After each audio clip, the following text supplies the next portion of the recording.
Russia-Ukraine war tension has again resurfaced, and we noticed a very sharp decline of about 300 points in Nifty and a 500-point fall in Bank Nifty. So in today's video, we are going to dive deep into everything that happened in today's market. Hey guys, welcome to Goodwill's post-market report. And today, as you can see on the Nifty chart here, a beautiful technical bullish pattern was emerging. A falling wedge, you can say, or a trend line breakout, and then a very huge bullish up momentum in the early morning. But as soon as the market got a hint of the Russia-Ukraine war, you can see back-to-back red candles in the market. And it's not just Nifty alone. We can also take a look at Bank Nifty here. As you can see, market opened here with a slight gap up and then headed upwards for the day. But then as soon as we heard about the Ukraine war making an M pattern, it comes back to its day's low where it started. So let's just learn what exactly is happening in the Russia-Ukraine war. So basically, it all started 2 days ago when Biden, who is actually the former president, but he's still under control until Trump takes his power and he starts his, elections are over, but Trump is not in charge yet. So as you can see, Biden still had some power and he allowed Ukraine to basically use US missiles to strike back to Russia. So as you can see on the chart on the right hand side, and this being Ukraine, if they have access to all these US missiles, they'll be able to bomb all of these area, and this is clearly a concern from Russia. So, as a reaction to whatever Biden has done just a day ago, now Putin today came out saying after 1,000 days war, we are just going use nuclear weapon if even though Ukraine doesn't have a nuclear weapon. So basically there's a treaty that says if a country doesn't have a nuclear weapon, they'll not be able to use it on those countries.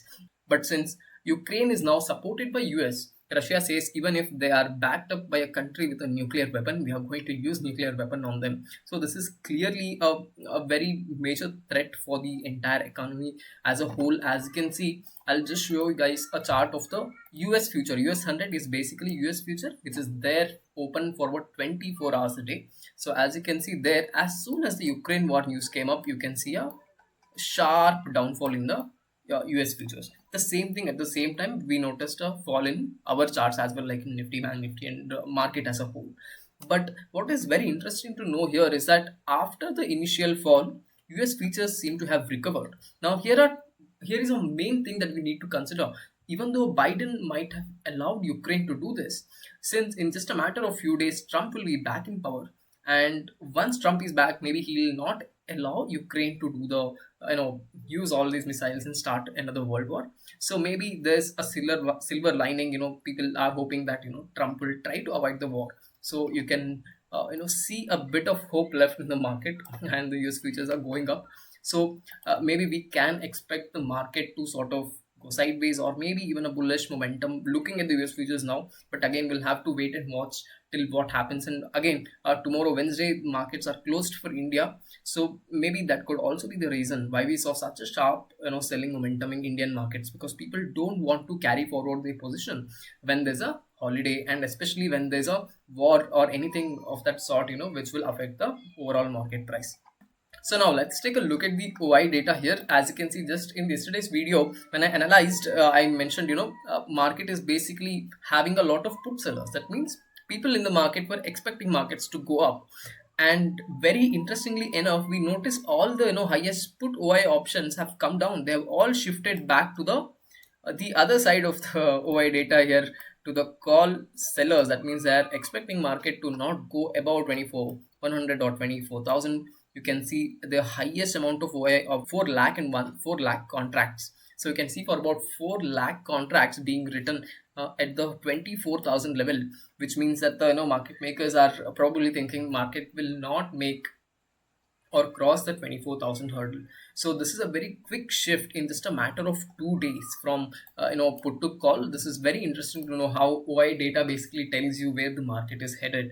So now let's take a look at the top gainers for the day. If I look at it, M&M, Tech Mahindra, and I also can see Isha Motors. And not just this, there were a lot of auto stocks which were sort of in the positive momentum. Even when the market was falling, we noticed all these auto stocks being in the green territory. Now this increase in M&M basically comes after CLSA giving a outperform call. So basically this is a foreign firm which gives buy or sell call to all Indian stocks. So now what happens whenever they give a buy call or basically outperform call, because they see the stock might go up by 16%, all these foreign funds they come and there will be a huge inflow of funds into these stocks. So now that has boosted the stock to go over about 4% today. And this is something that happens normally on a daily basis in the stock market. If a foreign firm, especially like something like CLSA, gives a buy or the particular stock tends to react to that particular news. Either if they have given a outperform call, they'll go up. If they have given a downgrade call, maybe they'll go down.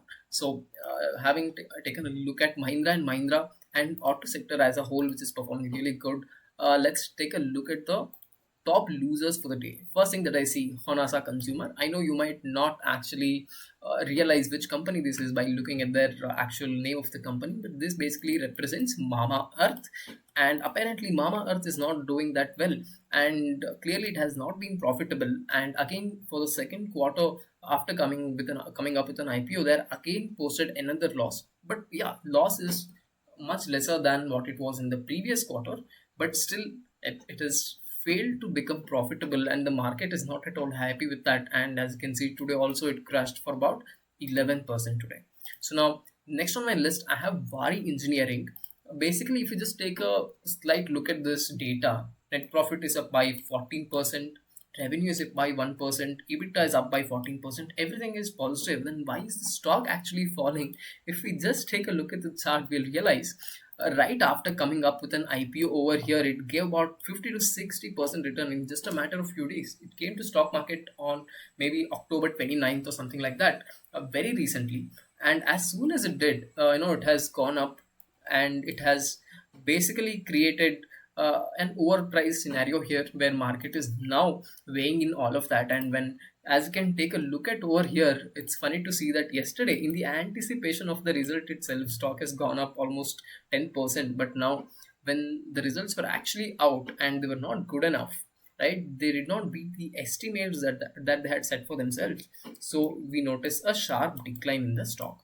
Now, having looked at the top losers, and we all know this stock from Rakesh Jhunjhunwala ji, who basically entered the stock, and the rest is history. The stock had gone up almost I think 60 to 70% in just a matter of 2 weeks. If I just take a look at the chart as well over here, we can notice this is when in 2021 basically Rakesh Jhunjhunwala ji entered the stock, and it almost hit I think a yearly high at the time. But now a lot of things have conspired, and as you can notice, since then stock is falling. And today actually the entertainment has gone up by 6%, and the reason being its MD, that is managing director Puneet Goyank, actually resigned from the company, and people are actually pretty happy about it, turns out, and they think a new management will bring a change in the company. So clearly we'll have to wait and see what will happen in Z Entertainment. And finally, I want to show you guys about our newest tool, RNT, which basically stands for Research and Trade. And as you can see, if you just go to our website app.gwcindia.live, you will be able to see all these different plans, and you will also be able to see how much fund is required to enter into each of these plans. And you can also see a full fledged report on how much profit and loss it has generated over the years. Now, to know more about it, just give a call on this particular number or head over to app.gwcindia.live.